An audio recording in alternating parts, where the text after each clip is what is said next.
Voici la représentation schématique d'un rein. Alors des reins, on en a deux. Ils ont pour fonction principale de filtrer le sang. Donc ils vont excréter, donc se débarrasser des déchets,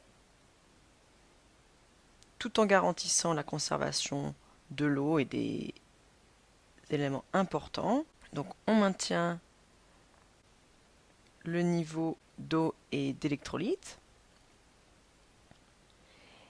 Les électrolytes, c'est donc tous les ions et éléments nécessaires au fonctionnement de l'organisme, et également permet de conserver les hormones. Mais on va rester sur ces deux premières notions. Et l'unité fonctionnelle qui remplit cette fonction, on appelle ça le néphron. Le néphron, qui est constitué de tubes très très fins, on en a environ 1 million par rein en moyenne. Donc si on prend quelques notions ici au niveau de l'anatomie du rein, on a une partie périphérique ici qui s'appelle le cortex rénal. Le cortex rénal, puisque ça se réfère au rein. Et juste en dessous, cette partie plus foncée, on appelle ça la médulla ou pyramide de Malpighi. Donc ici on a la médulla. Le néphron, lui, va s'articuler entre ces deux régions. Il commence ici, fait quelques petites boucles, rentre dans la médulla et remonte pour finalement repartir vers les canaux excréteurs. Donc on va voir maintenant en détail ce qui se passe au niveau d'un néphron. Tout d'abord, le sang arrive dans le néphron par l'artère, ou artériole plutôt, afférente. Et cette artériole afférente, eh bien, elle se replie comme ça. Je vais faire en épaisseur. Cette formation ici, on appelle ça un glomérule. Donc on a ici l'artère, ou artériole, puisque c'est une toute petite artère, afférente. C'est celle qui arrive, afférente, et l'artériole efférente. Artériole efférente, ça veut dire celle qui repart. Efférente. Et voici ce qu'on appelle le glomérule. Le glomérule. Et les parois de ce glomérule sont très poreuses et font face à une autre paroi poreuse qui est donc celle de la capsule de Bowman. Donc on a une structure ici qui arrive, qui est en interaction très étroite avec le glomérule. Voici la capsule de Bowman.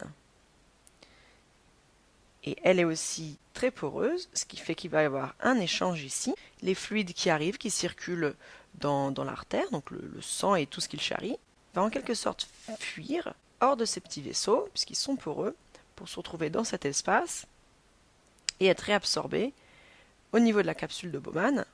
Donc à ce moment-là, donc, on ne parle pas encore d'urine, attention, les fluides réabsorbés au niveau de la capsule de Bowman, on appelle ça le filtrat.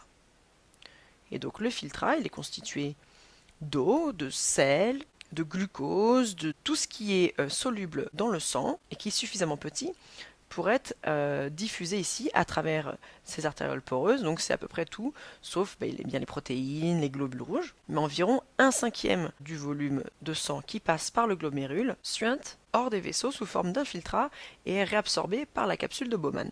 Et donc ce filtrat qui comporte des choses qu'on voudrait garder, de l'eau mais aussi du glucose, des ions.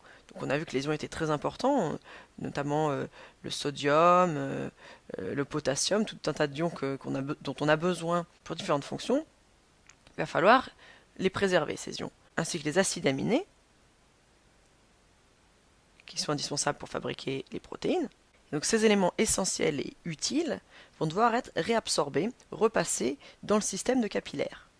Donc si je dézoome un peu, on reprend ici, on a le glomérule avec la capsule de Bowman autour. Cette capsule de Bowman, elle est prolongée par un tube qu'on appelle contourné, c'est-à-dire qu'il fait comme ça des boucles, des détours comme ça.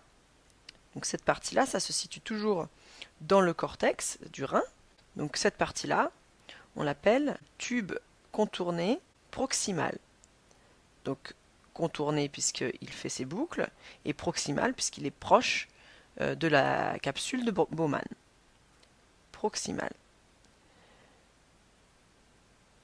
Ce tube contourné, eh bien, il passe à travers un système de capillaires qui va permettre la réabsorption de différents éléments, notamment de l'eau, par un mécanisme actif qui implique de l'ATP. C'est-à-dire que ici, on va avoir réabsorption dans le sang, donc les systèmes de capillaires qui passent le long autour de ce tube vont permettre de repasser dans le sang les éléments qui seront pompés hors du néphron et qui pourront être pompés dans le sang.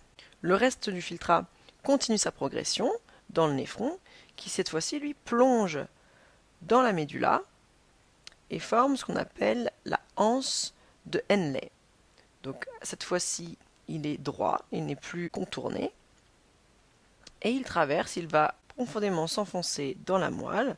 Donc si on repère ici, c'est cette partie-là ici, qui donc traverse la frontière entre le cortex rénal et la médulla, pour aller s'enfoncer dans la médulla. Puisque ce qui se passe ici, donc on a la limite entre le cortex et la médulla ici, on va davantage filtrer les fluides, puisque cette médulla est très salée, c'est un milieu salé. Et dans la anse, dans le tube ascendant, cette partie qui remonte, elle est très poreuse, il est très poreux au sel. Donc ça va être les ions sodium, les ions potassium, les ions chlore même, qui vont être activement transportés hors du néphron. Et donc cette partie, la médulla, est très salée, ce qui va avoir pour effet d'également réabsorber l'eau au moment de ce tube descendant, puisque lui est essentiellement perméable à l'eau et pas du tout perméable au sel. Il faut passer par ce mécanisme, puisqu'il n'existe pas de transport permettant de transporter l'eau, même en utilisant de l'ATP, et donc en utilisant de l'ATP pour transporter les sels vers l'extérieur et créer un gradient comme ça de concentration favorable à la sortie de l'eau, puisque c'est par osmose que l'eau qui est présente dans le néphron moins salé va donc passer dans l'environnement le plus salé au niveau de la médulla. Et là aussi, la médulla est très irriguée également par un système de capillaires qui va récupérer cette eau. Le filtrat, qui a donc déjà perdu une bonne partie de son eau et de ses sels, continue sa progression dans une nouvelle partie également comme ça contournée, qu'on appelle le tube contourné distal, puisqu'il est distant de la capsule de Bowman. Donc ici c'est le tube contourné distal, qui va venir se jeter, donc plusieurs tubes contournés distaux peuvent se jeter dans le même tube collecteur.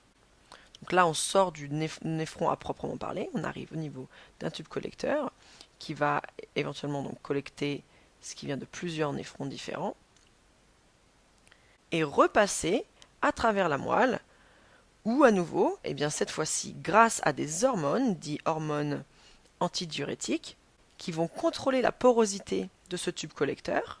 Donc voici le tube collecteur. Sa porosité est contrôlée par des hormones qui vont déterminer si davantage de sels doivent à nouveau passer dans la médulla avant que l'urine, maintenant on peut parler d'urine, soit excrétée. Donc là, on rejoint donc la direction de l'urétère.